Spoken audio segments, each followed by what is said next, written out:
إله إلا الله لا إله إلا الله لا إله إلا الله لا إله. الرحمن الرحيم والصلاة والسلام على سيد المرسلين. السلام عليكم ورحمة الله وبركاته. I think if we can sit so everybody can see the board better, inshallah I'll use the board a lot. I like to write because Allah taught us with the pen. So I will write a lot. Inshallah today we'll talk about Islam and economics. The most important thing in our lives is, I'll say the two things, of course it's Islam, and then it's money, and then it's women. No, nobody agreed. In which context? We'll try to make it an interactive session, so you can ask questions and stuff. I will go through the basics of the model, Islamic model, and I think we'll go through banking mostly today, so we understand the banking system. And you just stop me if you don't understand, if there are any questions, and I'll try to answer on the way. I'll start off with Surah Al-Baqarah. In Surah Al-Baqarah, Rabb al-Alameen says, إِنِّي جَعْلٌ فِي الْأَرْضِ خَلِيفَةً. What does it mean when he says, I put on this earth a custodian? It actually means that our job on this earth is to maximize value creation for humans and society in an eternity perspective. That's our job.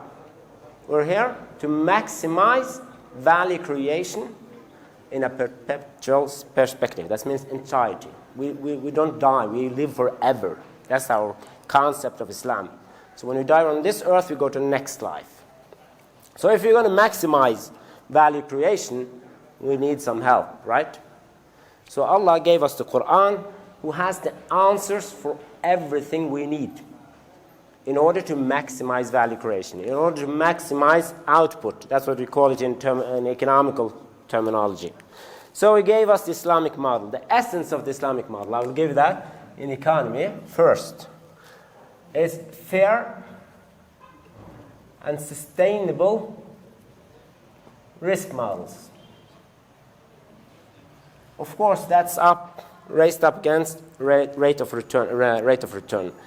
It means if you're going into business and you see the model you're going into is not fair and it's not sustainable risk, somebody's taking more risk than others, but the return on investments are shared differently, then it's a question. You should question the model. And it is also, the model's fundamental for the model is sustainable economical growth. It's not, we should not have, what we have today is we have overheated economics. It goes up and down and good times and very bad times. But in Islam, the essence is to have a sustainable growth over time. So how do we do that? We have the taxation model in Islam. Basically, it's what we call zakah. Zakah is basically, I make it simple today, 2.5% on all values that stays for a whole year. Values you do not invest or you consume. Meaning that if I have 1 kilo of gold or sum of money, I keep it in my safe for a whole year, I will have to pay 2.5% of that. What happens to that money? If I just keep it like that, it will be reduced. It will eventually be nothing.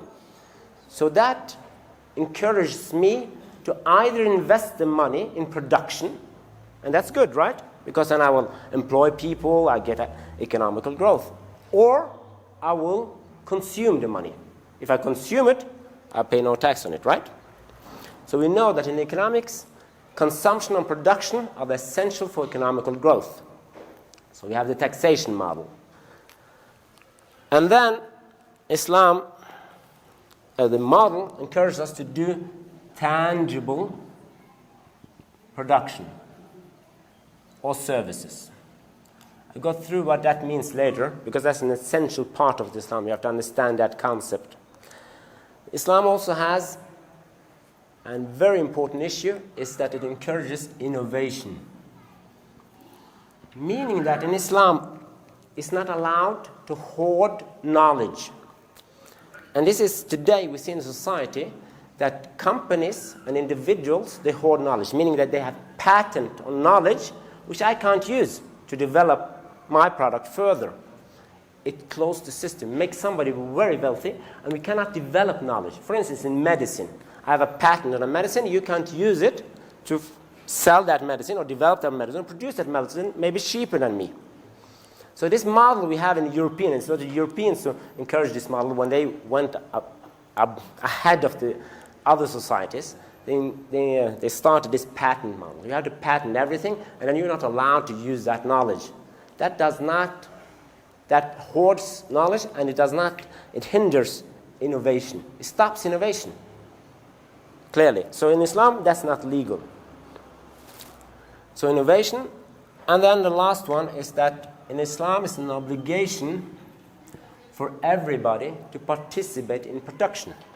You're obliged to work if you can. If you're sick, of course, you're not. But if you can work, you're obliged to work.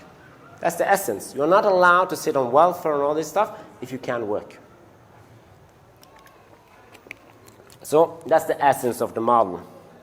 Let me go through that. So I said our job is to maximize value creation, Surah Al-Baqarah. And we do that, that's the maximization of welfare with scarce resources. For those of you who study economics, that's a known terminology. This terminology was actually introduced to society through the Quran first of all. Then Ibn Khaldun later on in Muqaddimah specified it more specifically. So we're going to maximize welfare with scarce resources. And how do we do that? In an economy, there are two forms of assets. We have what we call tangible assets. You have to apologize if I write ugly. And we have financial assets.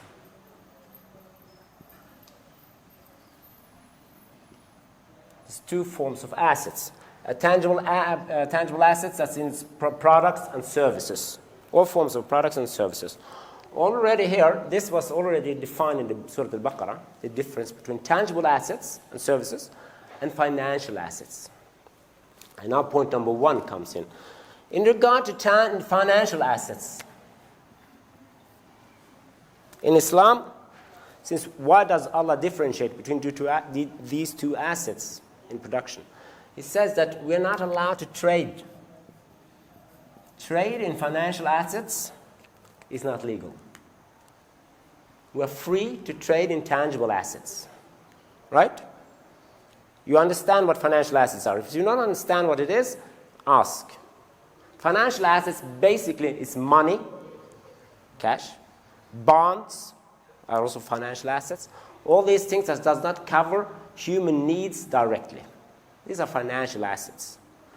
And it's important to understand the difference between financial assets, because in the Quran, the people before Islam, those who wasn't Muslims, they said, well, trade in financial assets is the same as trade in products and services.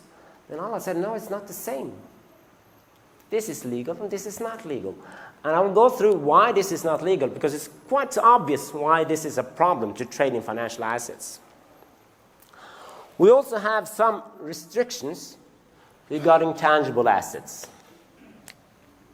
There are some restrictions. And you all know those probably. What are those? What are we not allowed to trade in? Haram products. Basically, I start with, because people say haram products, I say everything is halal except for what Allah has made haram. People usually go the wrong way today. Everything is haram except what's halal. No, everything is halal except a few things which are haram. And which things are haram? Alcohol, very good. And then I have to add also all forms of narcotics. And I put khat on because that's the issue here. It's not legal to trade in khat. It's not legal to use either, but it's not legal to trade in it. If you make your money out of this, or you transport this, or you sell it, or you do any forms of services that help trade in khat, it's haram. Of course, the reason is obvious, right? After alcohol, there are some other things. Pork, yes. Pork, very good. Gambling. And gambling is all, I say gambling, and this is also game of chance. Gambling means game of chance. It means that if we say, well, we do a game, if I win, you'll pay for dinner, for instance, that's not legal. You know, all forms of gambling and chance of game. And I know there's in a lot of Muslim countries, they sell lotteries. You know these lotteries? They sell on the street. Ya nasib, they call it in Arabic. And I see even imams selling it and buying it. This is totally haram. Ya nasib is totally haram. The raffle tickets, some government they give the poor people to. Everything that is gambling is haram. What is chance of game is haram. Alcohol, pork, gambling. We have at least one more. Prostitution.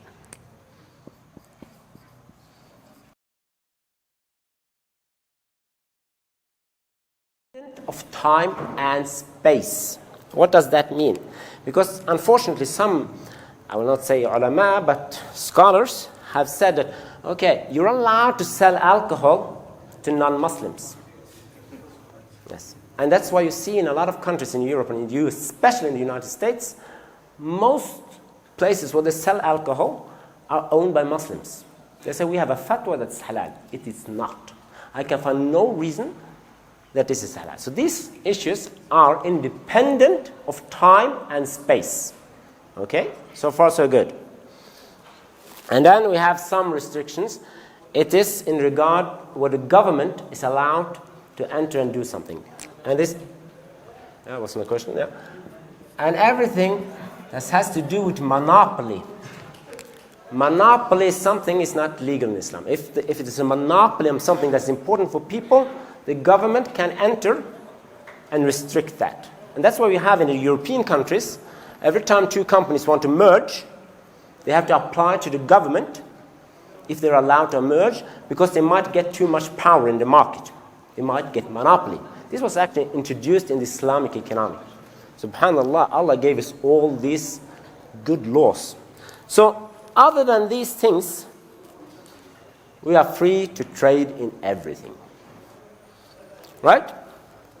We say we have two, in economical theory, we say we have two forms of markets. We have free market, or the market economy,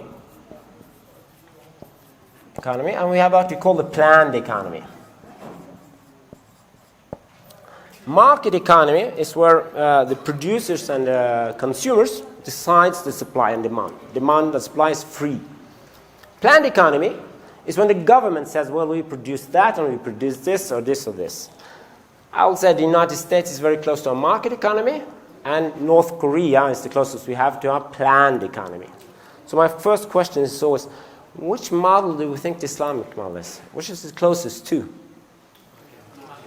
Market. And that's a good answer. If I ask this question in the Arab world, most would say planned.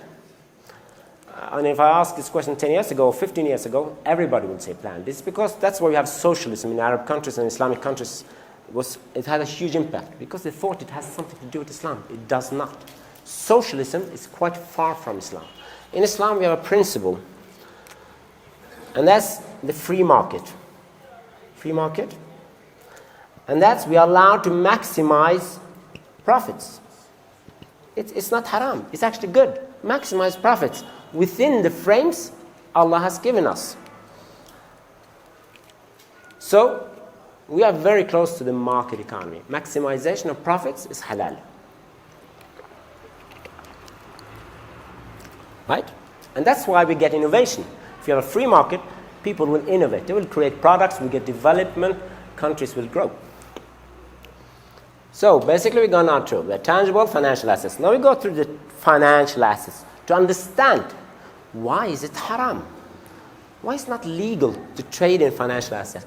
I will keep this up, I will remove this. So those of you who have written, they got this. And I do you an example of how the financial system, the banking system works. I usually say if you understand what I'm going to do now, you can get really wealthy. Really. So I'll ask a question. Anybody studies economics? You studied economics. Okay, where does money come from? Stocks, utilities, supply. No, the money is What actually when the bank is liquid, refused to this. Where does it come from? The money we have in Kenya. How is it produced? Central bank, right? Wrong. Printed? Wrong. Any more options? I know one of you know it. He was not allowed to ask. money in the Israel system, they have anybody Israel born, they have in this system in the bank, the central bank paid direct to Israel. All right, kind of. Now we'll go through it, and it's simple. We assume we have a closed banking system, and we put it up like this. For simplifications, I say we have 10%. This is deposit. This is mortgage, debt. So we say for all deposits, we have to put aside, the bank has to put aside 10%. Okay? Simple. So I say, I usually use, when I'm in East Africa, Abdi, he has $1,000. He goes to the bank and puts $1,000 in the bank. That's cash, $1,000. Cash money. So, Hassan comes, he wants to borrow money from the bank. He wants to buy a house. How much can Hassan borrow from the bank? What's the maximum he can borrow? 900, very good. And Hussein, who sold the house, he gets the money in the bank. Then Ali comes along, he wants to buy a boat. He goes to the bank, he wants to borrow money. How much can Ali borrow now? 810, very good. And then Abdullah, who sold the boat, he puts 810 in the bank. Now it gets a little bit more difficult. Then Noor comes, she wants to buy a car. How much can Noor borrow? 729. And then the seller of the car gets 729 in the bank. When you continue down to the end of this line, how much do we have in deposits in the bank? How much deposits? We put here Hassan. No, this was Abdi. Hassan, Ali, Ahmed. They have deposits in the bank. And further on, how much is the sum here? Now we have to go all the way. If you continue all the way, how much is it? We don't do it now; it's too long. How much will the deposit be? Who's good in math? No. Yes. It'll be 10,000. So, how much mortgage do we have? 9,000. So the question becomes now, how much money was initially deposited, real money, cash money, in the bank? 1,000. But these guys, they have 10,000 in the bank. It means the bank has created in contracts 9,000 because it trades in financial assets. This is how we can do it. You get a license to produce money. It doesn't produce paper, but a license to produce money through contracts. This is the effect when you trade in financial assets. So what happens if Abdi, Hassan, Ali, and Ahmed, and so forth, goes to the bank and wants to take out their money? The bank collapses. This is what we call a hit on the bank. Meaning in terminology, it's a hit on the bank. The bank collapses. What happens if these guys can't pay? Just two of them. Let's say just these two guys can't pay. It collapses. The system collapses totally. And this is the huge problem in society. Venezuela today, you ever heard about Venezuela, right? What is the problem for Venezuela? It is the richest country in the world, almost. It has gold, oil, food production, human resources. It has everything. Why does Venezuela collapse? It has debt, mortgage. It's defaulted on a payment of interest on a mortgage, couldn't pay. And it was in US dollars. So what did the United States say? You don't pay, you either give us your gold or we shut down your country. Basically. Same in Argentina, the same in country close to you.